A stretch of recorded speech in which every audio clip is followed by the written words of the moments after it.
Lumayan panas nih cuacanya. Jadi saya akan mencoba hunting foto dan footage di Pantai Parangtritis. Menarik ya, itu ada kelapa ya di atas itu. Saya coba akan foto. Saya pikir Pantai Parangtritis itu bagus, indah gitu ya. Ternyata hanya hamparan pasir dan ombak saja. Dan ada bukit di samping kiri.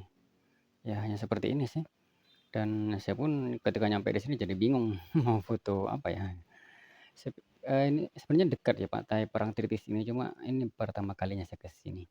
Tapi tidak apalah, kita akan memfoto dan merekam ombak dan aktivitas orang saja di sini. Oke, lumayan bagus sih ombaknya berlarian, lumayan kencang. Saya menggunakan Nikon D5200 dan lensa kit.